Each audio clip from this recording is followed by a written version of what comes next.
kaç? Genişliği. Bu hattımız 400 metre. Spor salonunun önünden çevre yoluna bağlanan hattımız da 420 metre. 20 metre bu hattımızın genişliği 15 metre sayın valim. Toplamda 5000 tona yakın bir asfalt serimi gerçekleştirilecek bu bölgeye. Kapıları yaptık yani şu fabrika işi olmasaydı devam ettirecek.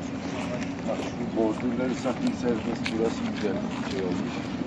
Buralar dağılmış.